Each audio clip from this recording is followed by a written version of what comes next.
Ya shalom, puji nama Tuhan. Satu anugerah luar biasa kita masih bisa berkumpul bersama-sama. Mari sama-sama kita siapkan hati untuk masuk dalam hadirat Tuhan. Bapa, terima kasih. Terima kasih buat setiap kebaikan-Mu dalam kehidupan kami. Terima kasih buat setiap nafas yang Tuhan masih berikan buat kami. Terima kasih buat setiap kesempatan yang Tuhan masih berikan buat kami. Kami mau datang memuji Tuhan, meninggikan Tuhan. Kau Allah yang baik, teramat baik dalam kehidupan kami.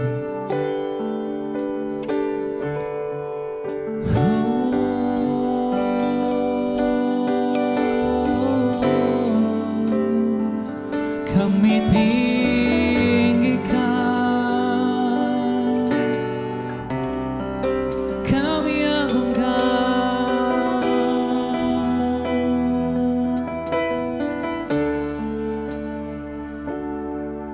Ku ada sebagai mana ku ada, berdiri menghadap tatamu Bapa. Semua karena anugerah-Mu yang telah selamatkanku. Ku hidup dalam segala kelimpahan, ku layak untuk melayani Tuhan.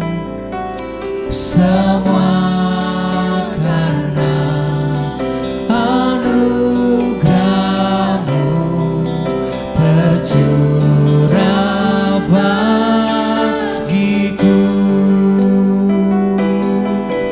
Besar anugerah-Mu, berlimpah kasih-Mu. Semakin hari semakin bertambah besar anugerah-Mu.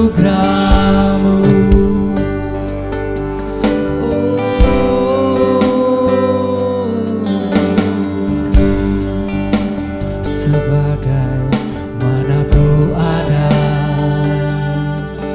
berdiri menghadap tatamu Bapa. Semua karena anugerah-Mu yang telah selamatkanku. Ku hidup dalam segala kelimpahan, ku layak untuk melayani Tuhan. Semua karena anugerah-Mu tercurah bagiku. Besar anugerah-Mu, berlimpah kasih-Mu. Semakin hari semakin bertambah besar anugerah-Mu. Besar anugerah, berlimpah kasih-Mu, berlimpah kasih-Mu.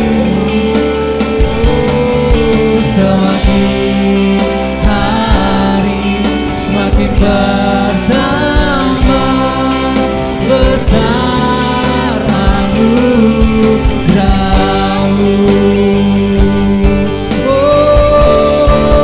Kaulah segala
di dalam hidupku.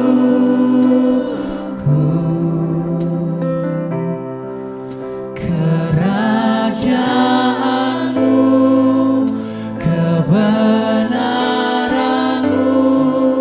itu bagianku.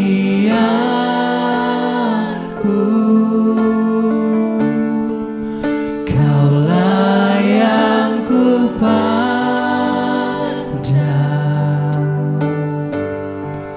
selama hidupku,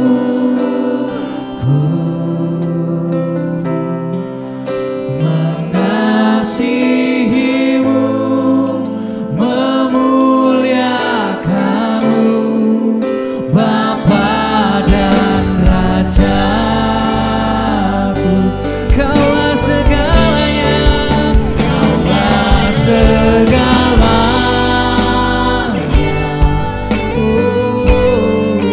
Di dalam hidupku, kerajaanmu, kebenaranmu, itu bagianku.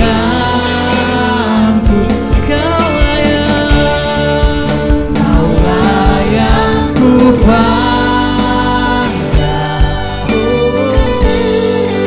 selama hidupku,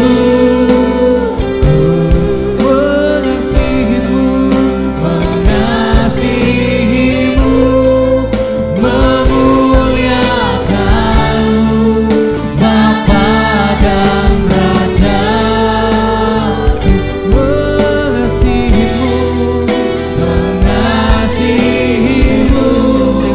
memuliakanmu,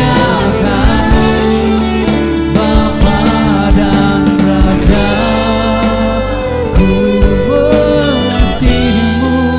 Mengasihimu, memuliakanmu, Bapa dan Raja. Berikan sorak-sorai untuk Tuhan kita.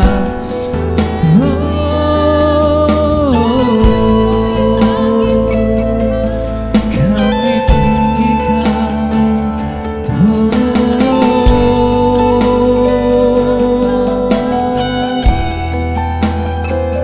Terima kasih Tuhan. Terima kasih Bapa.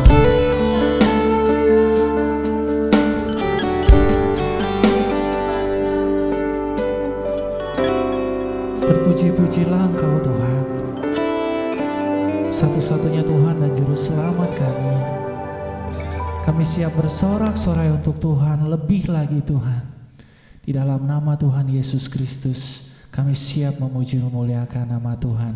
Sama-sama dengan saya katakan, amin. Mari kita tinggikan Dia, kita bersorak-sorai untuk Tuhan. Tiba saatnya kami berkumpul bersatu, memuji memuliakan nama Tuhan.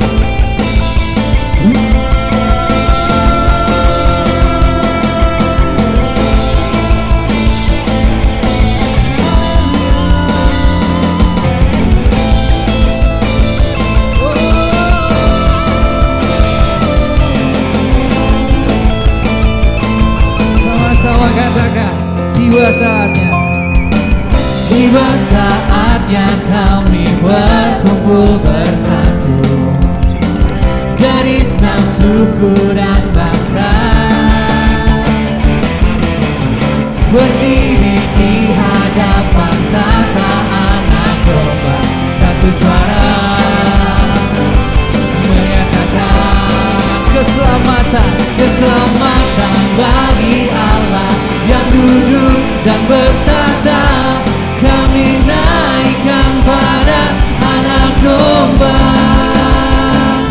pujian dan kekuatan, hormat dan kekuasaan, kemuliaan bagi-Nya selamanya.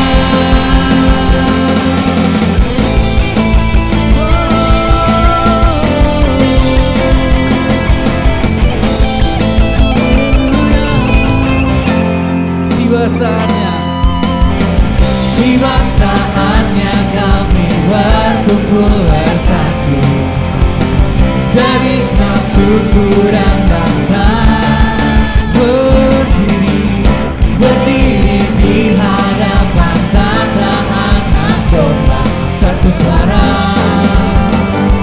menyatakan keselamatan bagi Allah yang duduk dan bertata. Kami naikkan pada anak domba. Katakan pujian, pujian dan kekuatan, hormat dan kekuasaan, kemuliaan baginya selamanya.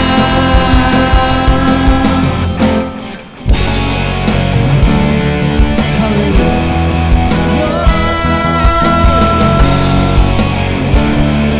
Haleluya.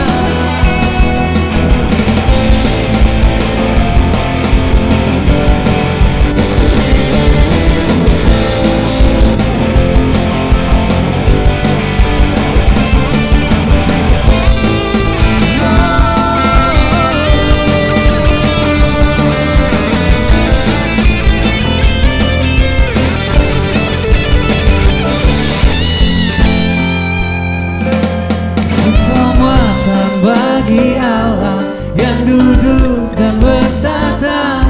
Kami naikkan pada anak domba.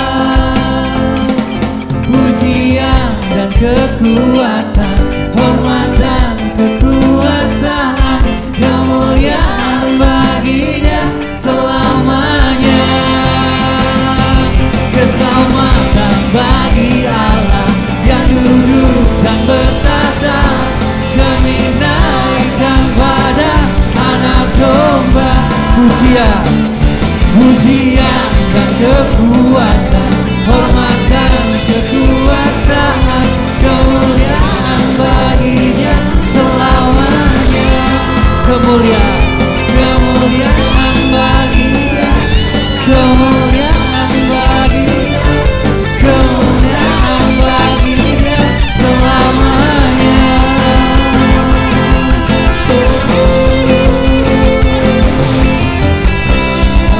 Puji nama Tuhan. Mari sama-sama kita siapkan hati. Kita akan dengarkan firman Tuhan.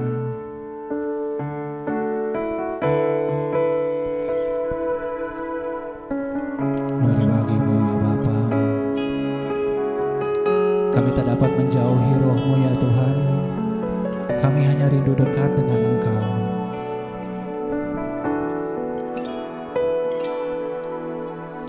Kemanakah aku dapat pergi,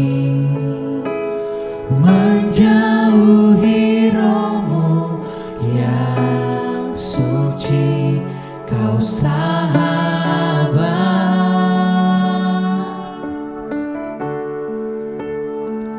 dan Kau dekat.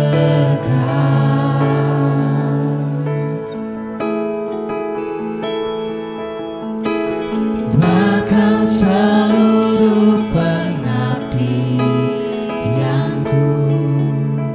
tak bisa membalas kesetiaan-Mu, sungguh mulia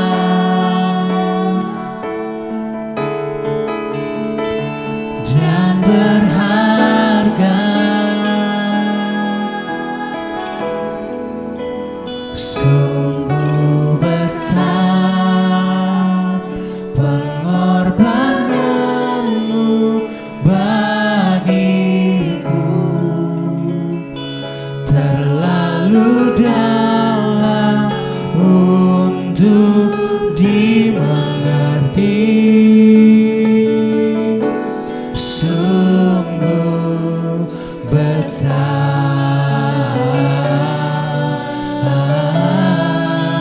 sungguh indah yang Kau pikirkan tentangku, tak terselami bagiku. Sungguh indah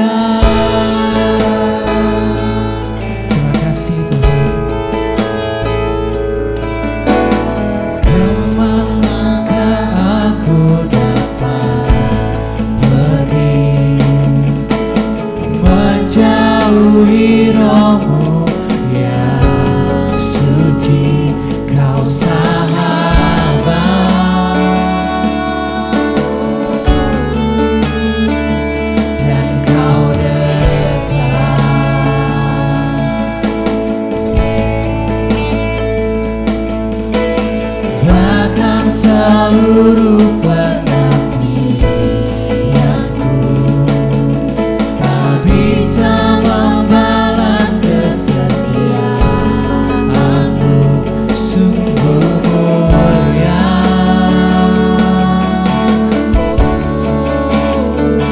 dan berharga. Sungguh besar pengorbananmu bagiku, terlalu dalam untuk dimengerti. Sungguh besar, sungguh indah yang kau pikirkan tentangku, tak terselami bagiku. Oh, sungguh indah, sungguh besar, sungguh besar. Saya persilakan namanya. Pengorbananmu bagiku, terlalu dalam untuk dimengerti. Sungguh besar, sungguh indah yang kau pikirkan tentangku, tak terselami bagiku. Sungguh indah.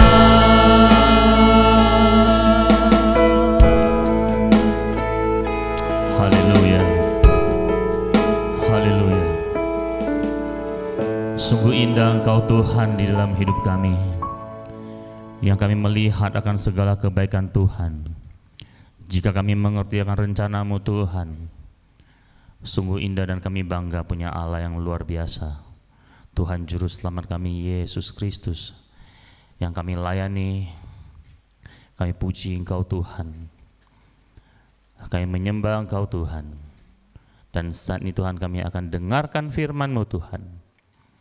Urapi kami semua, bukakan mata hati kami Tuhan, bahkan mata jasmani kami untuk fokus, untuk tertuju kepada firman kebenaran-Mu. Pakai hamba-Mu ini Tuhan untuk menyampaikannya. Sembunyikan hamba-Mu ini di balik salib-Mu yang paling dalam. Bila hamba tidak mencuri kemuliaan Tuhan, karena hanya nama Yesus sajalah yang harus kutinggikan. Terpujilah Engkau Bapa, di dalam nama Yesus kami siap dengarkan kebenaran firman Tuhan. Haleluya. Amin. Shalom. Silakan duduk. Ya.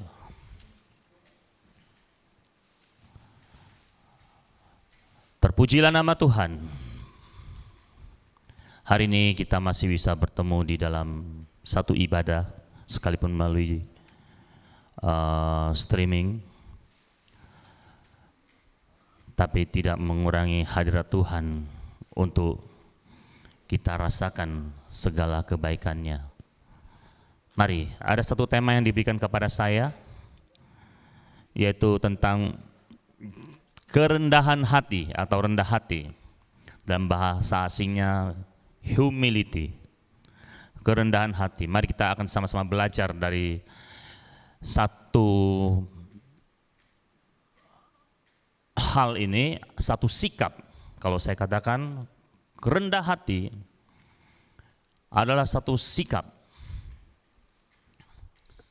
Kalau di KBBI dikatakan rendah hati itu artinya tidak sombong.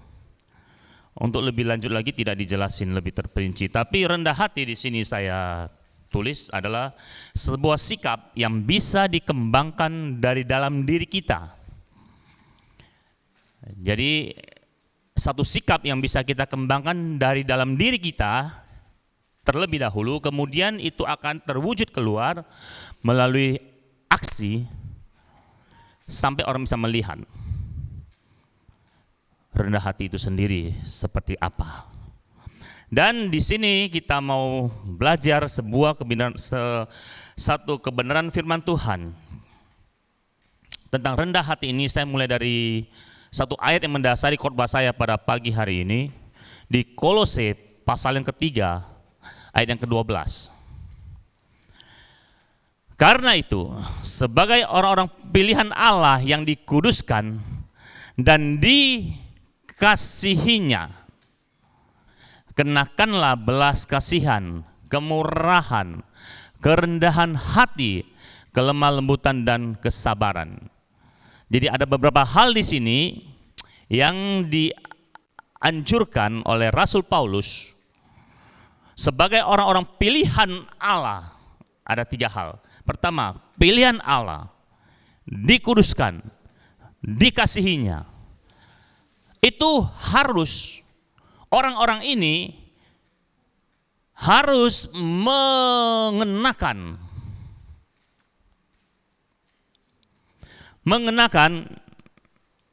kerendahan hati. Berarti rendah hati ini bukanlah sebuah anugerah dan juga bukan karunia, bukan sebuah talenta.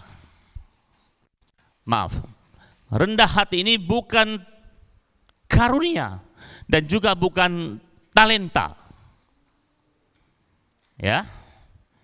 Jadi ini rendah hati ini adalah satu sikap dari diri manusia itu sendiri, bahkan bisa dibilang ada sebuah pilihan yang didukung oleh beberapa hal, termasuk intelektual, pengenalan akan firman, kedewasaan,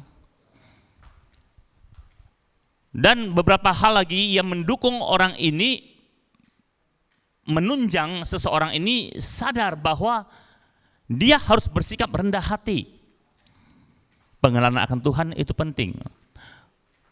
Mengerti kebenaran firman Tuhan itu penting. Sampai seorang hamba, seorang orang yang percaya itu bisa punya, kalau dibilang karakter, sifat. Tapi kalau saya lebih senang dibilang sikap rendah hati.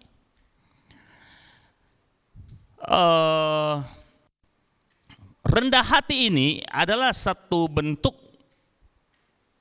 sikap yang harus kita capai sebagai orang-orang percaya.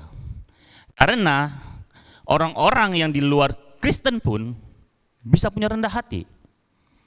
Jadi alangkah kita dituntut untuk mencapai sikap itu. Makanya Paulus bilang, sekalipun orang-orang pilihan Allah belum tentu dia rendah hati. Bahkan dikuduskan dan dikasihinya, itu belum dia punya kerendahan hati, belum pasti. Nah, maka oleh sebab itu Paulus bilang, kenakanlah kerendahan hati. Karena setiap apa yang kita perjuangkan itu selalu ada upah, ada satu ganjaran dari Tuhan. Karena ini bukan rendah hati, bukan talenta, bukan karunia. Maka kita harus berjuang, harus mencapai hal itu, sikap itu. Dan di Amsal 2 kali dibilang, mungkin bahkan lebih, minimal 2 kali dibilang bahwa orang yang rendah hati akan diganjar atau diupakan, yaitu kehormatan. Kehormatan. Jadi jika seorang hamba Tuhan, dia memiliki rendah hati, dia memiliki satu kerendahan hati di dalam pelayanannya, maka dia akan dihormati. Kehormatan itu pasti. bahkan dari Bapa di surga. Kita buka di Yohanes 12 ayat 26. Barang siapa melayani aku, ia harus mengikut aku. Dan di mana aku berada, di situ pun pelayanku akan berada. Barang siapa melayani aku, ia akan dihormati Bapa. Orang yang melayani Tuhan dengan sungguh-sungguh, dengan taat. Karena di mana Tuhan berada, dia pun berada. Artinya apa? Ketika dia ditugaskan dimanapun, dia itu oke. Dia itu siap. Dia itu rendah hati. Dia gampang disuruh, dia gampang diperintah. Nah, barang siapa melayani aku, ia akan dihormati Bapa. Perlu kerendahan hati, dan itu ada upah, ada ganjarannya. Di dalam Amsal dikatakan Amsal 18 ayat 12, Amsal 22 ayat yang keempat, itu dijelaskan bahwa ganjaran kerendahan hati dan takut akan Tuhan adalah kekayaan, kehormatan, dan kehidupan. Jadi rendah hati adalah sebuah sikap yang bisa dikembangkan dari dalam diri kita. Saya ingat tentang seorang perwira di Kapernaum, cerita di dalam Alkitab tentunya. Seorang perwira di Kapernaum, dia punya sikap rendah hati. Meskipun pada akhir cerita itu, Yesus memuji imannya yang besar.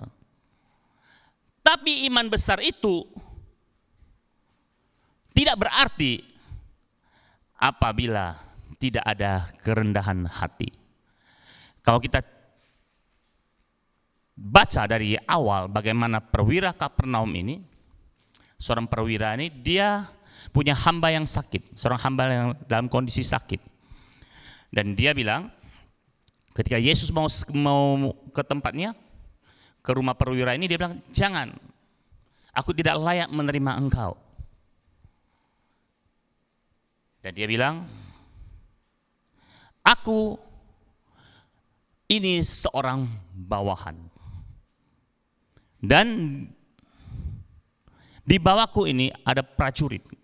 Kalau ku perintahkan prajurit itu pergi, datang, kerjakan ini, maka dia kerjakan. Begitulah juga saya, kira-kira perwira ini mengartikannya seperti itu, bahwa dia ini adalah seorang perwira yang punya kerendahan hati. Dia peduli kepada hambanya yang sakit. Dan dia tahu diri, dia bilang, Tuhan tidak layak engkau datang di tempat di rumahku. Nah, ini yang penting sekali sebagai orang-orang percaya, sebagai anak-anak Tuhan, kita harus mencapai sikap ini. Meskipun banyak tantangan, banyak pertentangan, banyak perjuangan. Karena rendah hati ini terkadang dihalangi oleh yang namanya harga diri.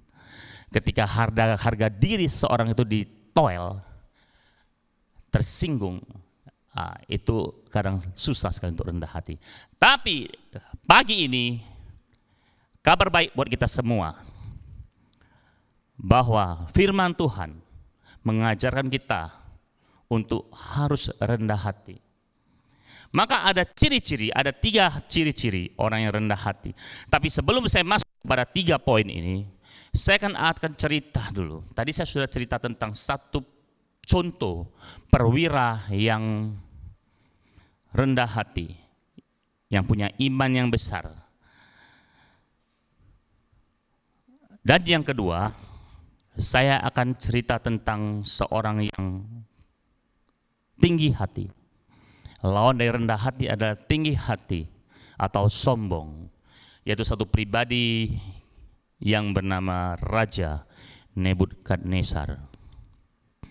Raja ini satu hari ketika dia melihat kotanya, dia berkata dengan kesombongannya, lihat, inilah Babel yang besar itu, yang oleh kekuatan dan kuasaku dan kebesaran kemuliaanku, aku bangun kota kerajaan.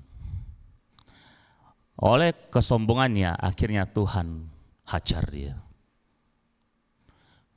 Tuhan turunkan dia, Tuhan rendahkan dia seperti binatang. Dan dia hidup seperti binatang, serba kekurangan. Saudara bisa baca nanti di Daniel pasal yang keempat. Kesombongannya itu dia ucapkan itu di ayat yang ke-30 sampai 33.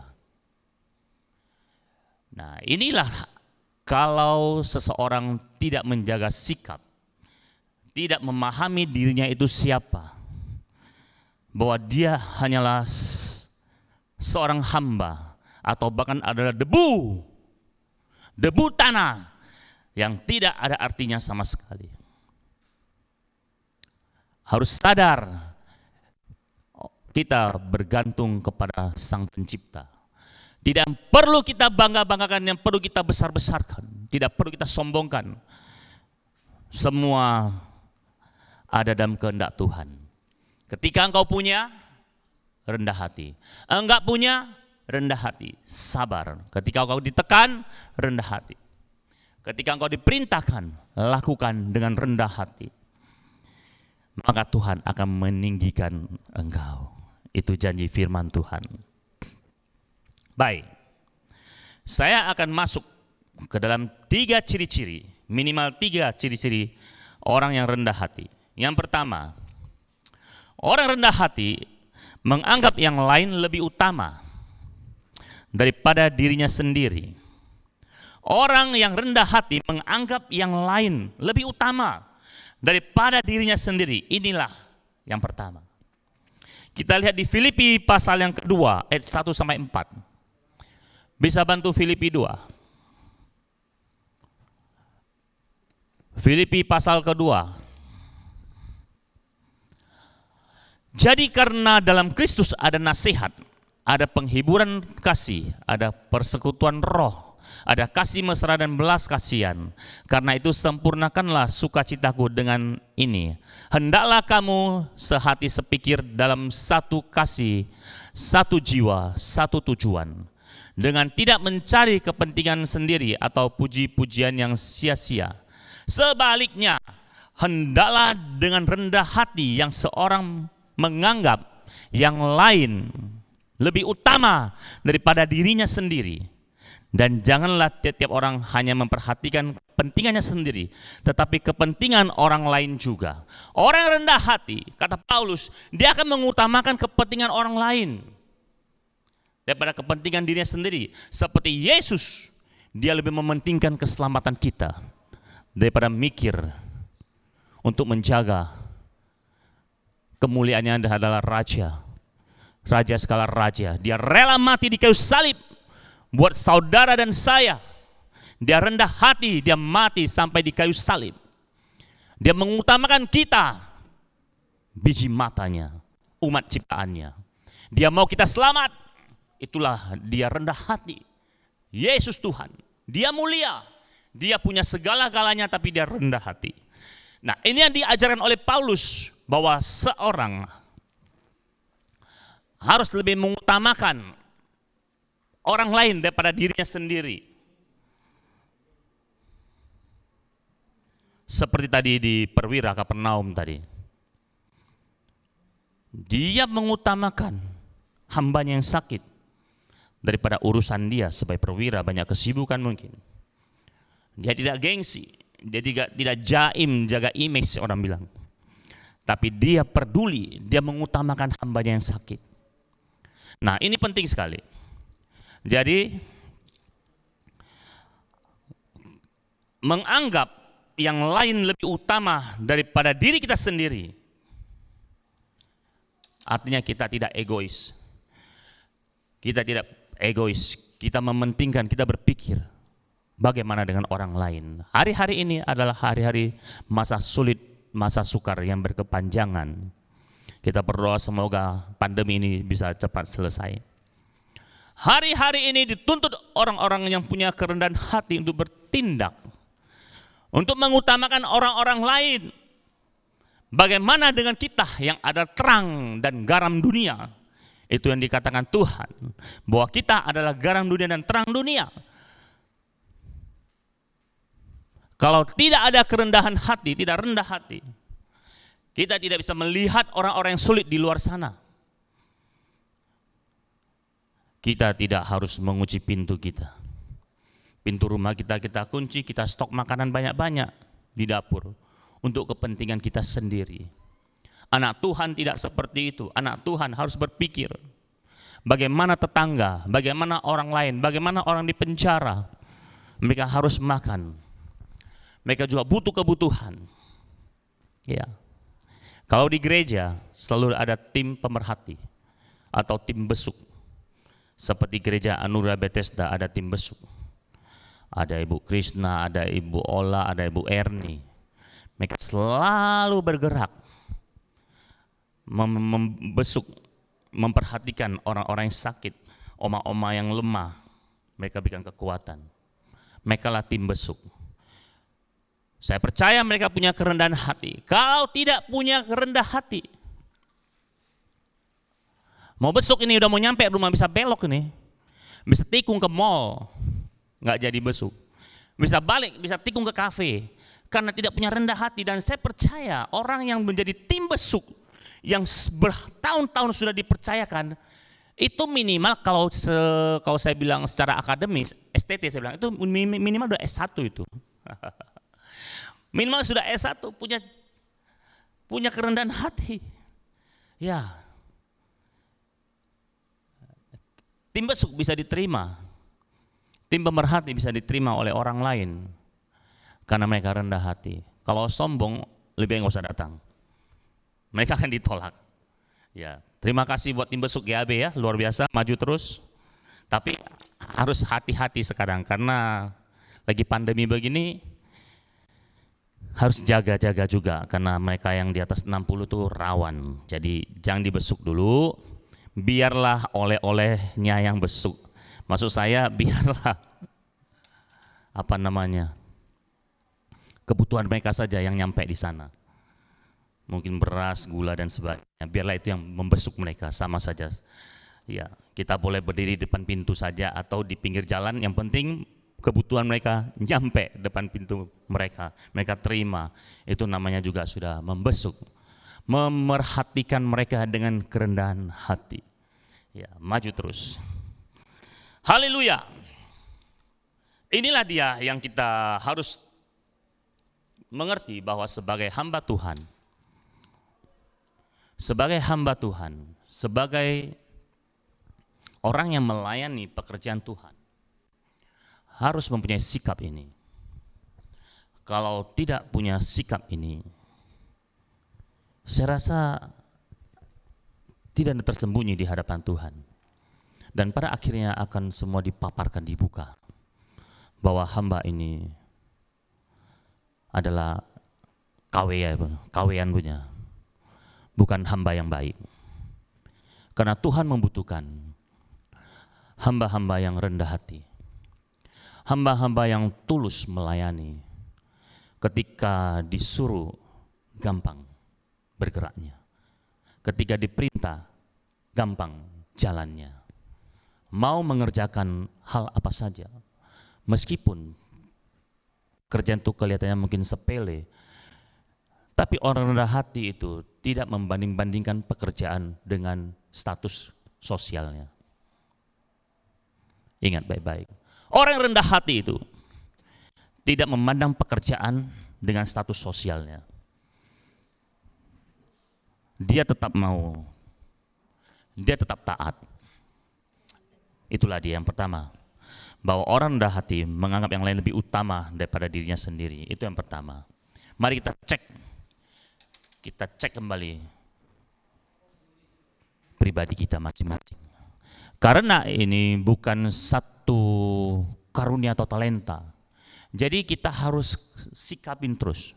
Kita harus kembangkan terus. Kita mau terus belajar. Sampai nanti rendah hati itu menjadi karakter. Kalau bahasa Indonesia ini kan kosakatanya agak minim, agak sedikit ya. Jadi nggak seperti bahasa Mandarin gitu loh. Jadi kalau dibilang karakter, sifat itu hampir dikatakan sama gitu loh. Sebenarnya ini ada satu agak kesulitan untuk menerjemahkannya. Kalau sampai seseorang hamba Tuhan terus-menerus menyikapi hidup di dalam kerendahan hati, lama-lama itu akan menjadi karakter, menjadi gaya hidup, dan itu tidak akan sulit lagi.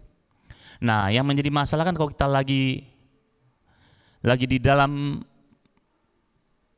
perjalanan untuk mau belajar.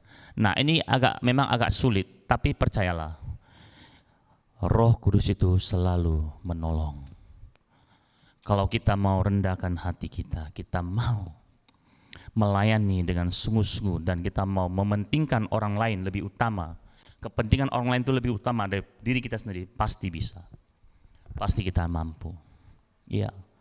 Berapa banyak baju kita di rumah, di lemari? Berapa banyak? Sebenarnya banyak yang sudah tidak dipakai. Sebenarnya bisa untuk memberkati orang lain. Ya, sepatu mungkin. Ya, sepatu, buku-buku, apa sajalah. Barangkali mobil kalau ada, puji Tuhan. Kau punya mobil 10, bagi-bagilah. Bagi kepada yang membutuhkannya untuk pelayanan. Ya, oke, ini yang pertama. Yang kedua, orang yang rendah hati selalu taat pada kehendak Allah. Filipi 2 ayat 5-11.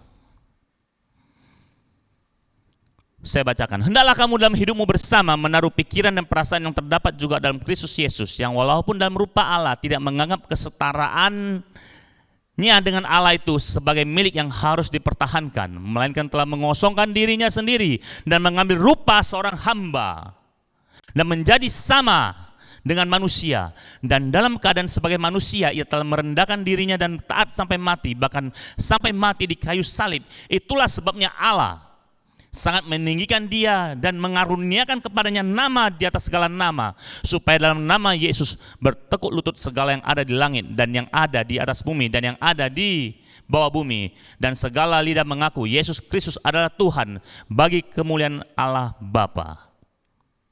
Tadi saya bilang bahwa orang rendah hati itu ada upah, ada ganjaran yang Tuhan berikan. Kalau di sini kita lihat bahwa Yesus, Tuhan Allah Bapa meninggikannya di atas segala nama.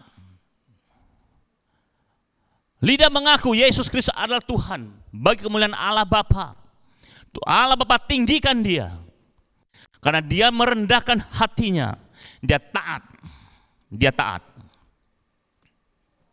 Tadi yang kedua adalah orang yang rendah hati adalah selalu taat pada kehendak Allah.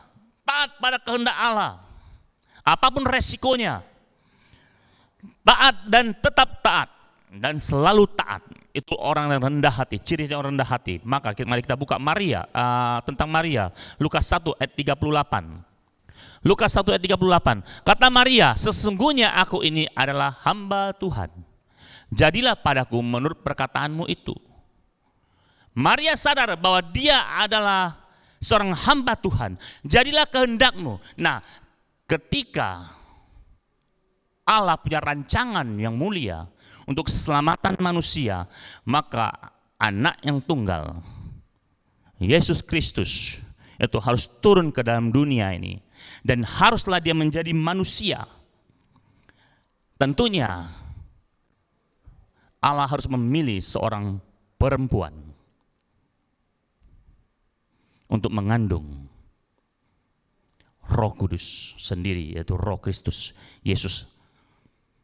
Nah, Allah tidak sembarangan memilih sekian banyak wanita perempuan di Bethlehem, di Yerusalem. Tuhan pilih Maria. Sadarkah kita bahwa Maria yang dipilih oleh Tuhan adalah seorang pribadi, seorang wanita yang rendah hati? Pertama, dia taat. Yang kedua, kalau kita baca ayat ke-39, lanjutkan ayat 39. Lukas 1 ayat 39. Beberapa waktu kemudian berangkatlah Maria dan langsung berjalan ke pegunungan. Baik-baik, dengarkan. Langsung berjalan ke pedungan menuju sebuah kota di Yehuda. Kemudian ayat 40. Di situ ia masuk ke rumah Zakaria dan memberi salam kepada Elisabet. Ayat 41. Dan ketika Elisabet mendengar salam Maria, melonjaklah anak yang di dalam rahimnya, dan Elisabet pun penuh dengan Roh Kudus. Ayat 42. Lalu berseru dengan suara nyaring, diberkatilah engkau di antara semua perempuan, dan diberkatilah buah rahimmu. Ayat 43. Siapakah aku ini, kata Elisabet, siapakah aku ini sampai ibu Tuhanku datang mengunjungi aku. Sampai di situ dulu. Lihat, Maria ini adalah seorang rendah hati. Dia datang mengunjungi Elisabet.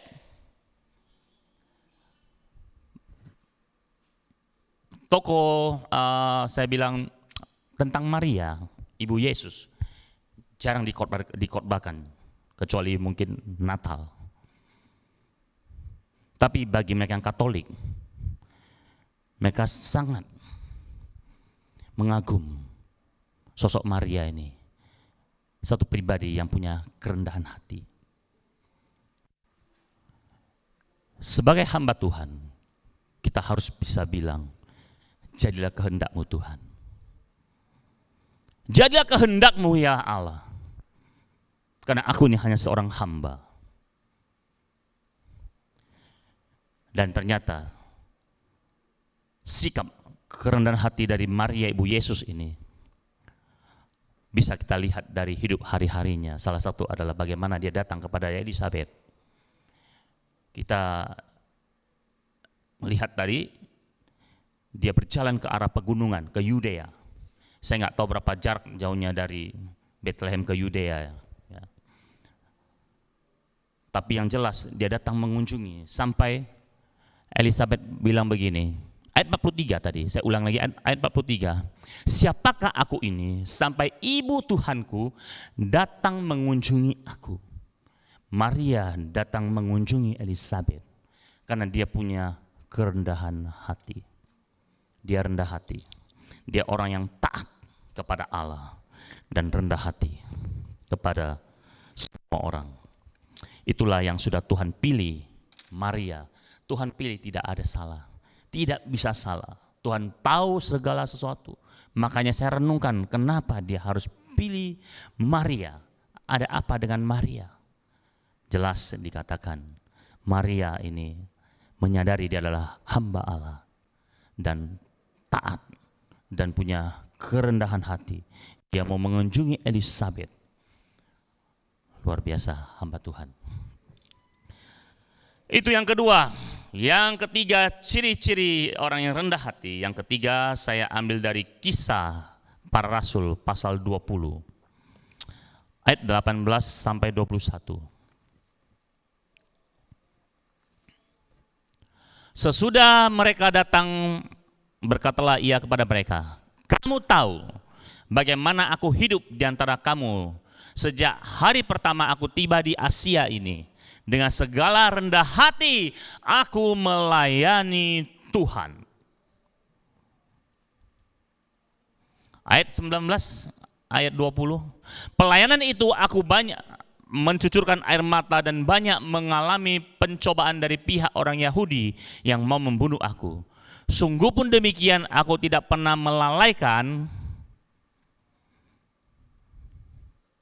yang berguna bagi kamu. Semua kuberitakan dan kuajarkan kepada kamu, baik di muka umum maupun dalam perkumpulan-perkumpulan di rumah kamu. Aku senantiasa bersaksi kepada orang-orang Yahudi dan orang-orang Yunani supaya mereka bertobat kepada Allah dan percaya kepada Tuhan kita Yesus Kristus. Inilah satu bentuk pelayanan Paulus. Dia ingin orang-orang bertobat, percaya kepada Allah, percaya kepada Tuhan Yesus Kristus supaya mereka diselamatkan. Ini perlu kerendahan hati. Kalau orang tidak punya kerendahan hati, tidak pusing dengan orang lain. Yang penting dirinya selamat, yang penting dirinya mengerti, mengalami kasih karunia Tuhan. Dan selesailah sudah, tidak perlu lagi yang namanya penginjilan. Yang tidak perlu dengan bagaimana harus menyelamatkan orang lain. Tapi Paulus berjuang terus. Ini yang dikatakan adalah sungguh-sungguh melayani Tuhan. Inilah model orang yang sungguh-sungguh melayani Tuhan. Dialah Rasul Paulus, salah satunya yang ada di Alkitab kita. Dia sungguh-sungguh melayani Tuhan. Lihat bagaimana pengorbanan dia, perjuangan dia. Dia terancam, dia mau dibunuh, tapi dia terus berjuang karena dia punya satu sikap rendah hati bahwa dia harus tunduk, harus sungguh-sungguh di dalam Tuhan. Maka dia terus memberitakan Injil. Sampai hari ini kita lihat buahnya. Sampai hari ini kita lihat apa yang dia lakukan nyata, terbukti, karena dia sungguh-sungguh di dalam Tuhan.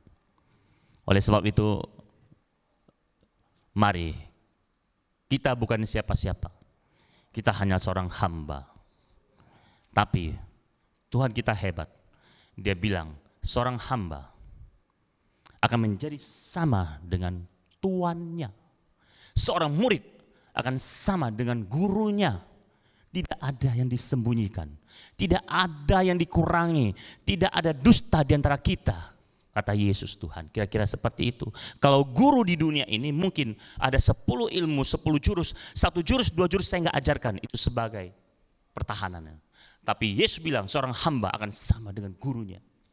Kalau Yesus rendah hati, dia mati sampai di atas kayu salib untuk keselamatan manusia, kita pun bisa rendah hati, mengerti akan setiap orang. Kita mengutamakan orang lain lebih daripada diri kita sendiri. Kita bisa. Kita jangan tahan dompet kita. Kita jangan tahan uang kita. Kita bisa beri, kita beri. Kita bisa bantu, kita bantu. Kita tolong. Sekarang dituntut. Anak-anak Tuhan harus membuktikan dirinya adalah gandum bukan lalang. Karena gandum dan lalang itu beda tipis. Sama-sama bertumbuh, bentuknya hampir sama. Tapi hari ini Tuhan izinkan ada pandemi ini mengajak, membuat anak-anak Tuhan harus introspeksi, apakah engkau gandum atau lalang? Engkau rendah hati atau enggak egois, mentingkan dirimu sendiri. Orang kaya bertemu dengan Yesus, ini penutupnya. Orang kaya yang bertemu dengan Yesus, dia bilang apa? Semua dia sudah lakukan yang baik. Semua hukum dia lakukan dengan benar. Tapi satu Tuhan bilang, jual segala milikmu, berikan kepada orang miskin, dan ikutlah aku. Dia nggak berani. Kenapa? Yesus kasih garansi. Kalau engkau jual semuanya, engkau harus ikut aku. Karena di dalam aku, dalam Yesus, tidak ada kekurangan. Pasti tidak ada kekurangan. Bahkan bisa lebih daripada itu. Tapi dia nggak paham dengan firman. Dia lebih tertipu, dia lebih memegang harta benda duniawinya. Yesus bilang, jual semuanya, ikut aku, selesai. Ada garansi. Ikut Tuhan, bukan arti semuanya itu akan hilang. Lu jual semuanya. Tuhan akan buktikan kembali. Tuhan nggak pernah berhutang. Asal engkau ikut Tuhan dengan sungguh-sungguh. Engkau punya kerendahan hati, mau taat dan setia. Tidak akan berkekurangan. Kan sudah dibilang tadi, barang siapa melayani aku, ia harus mengikut aku. Dan di mana aku berada, pelayanku itu harus berada dan akan berada. Barang siapa melayani aku, ia akan dihormati oleh Bapa. Kau sudah Bapa di surga, Tuhan semesta alam itu sudah menghormati kita. Ya ampun, saya nggak bisa jelaskan dengan kata-kata saya. Haleluya. Mari kita berdoa. Firman Tuhan sampai di sini. Saya selesaikan sampai di sini. Mari kita berdoa. Terima kasih Tuhan. Terpujilah nama-Mu. Engkau Bapa yang baik, yang sudah berbicara kepada kami, yang mau setiap kami Tuhan mengerti kehendak-Mu. Terima kasih Bapa, buatlah kami Tuhan sungguh-sungguh mengerti akan kebenaran firman Tuhan. Pengajaran-Mu Tuhan yang benar, itu yang kami pegang. Dan Tuhan, kami tolak segala ajaran sesat, segala tipu muslihat, kami tolak. Kami tahu Tuhan sebagai hamba harus punya kerendahan hati. Kami harus rendah hati. Kami harus tahu diri. Kami harus taat kepada Tuhan yang empunya segala-galanya.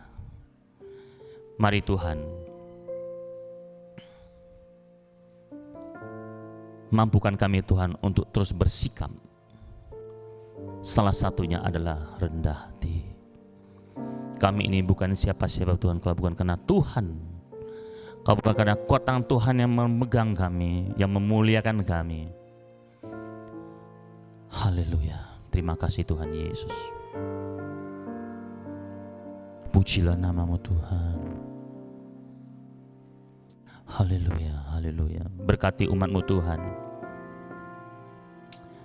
Mereka yang ada di rumah masing-masing, yang mendengarkan, yang mengikuti khotbah ini Tuhan, yang mengikuti ibadah ini Tuhan, berkati kami semua.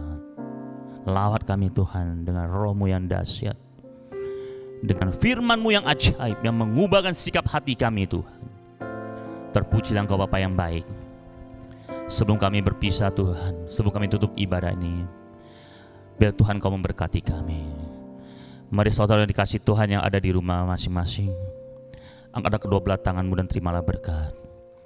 Tuhan memberkati engkau dan melindungi engkau. Tuhan menyinari engkau dengan wajah-Nya dan memberikan engkau kasih karunia. Tuhan menghadapkan wajah-Nya kepadamu dan memberikan engkau damai sejahtera. Terimalah berkat dari Bapa-Mu yang di surga. Damai sejahtera-Nya yang melampaui segala akal, cinta kasih dari Tuhan Yesus yang tidak berubah, di dalam persekutuan yang manis bersamaan dengan Roh Kudus yang senantiasa memberikan engkau kuasa. Terimalah berkat ini turun atasmu sekalian di dalam nama Yesus Kristus. Haleluya. Amin. Terima kasih Yesusku, terima kasih Yesusku. Puji syukur hanya bagi Tuhanku. Terima kasih Yesusku, terima kasih Yesusku. Puji syukur hanya bagi Tuhanku. Puji syukur hanya bagi Tuhanku.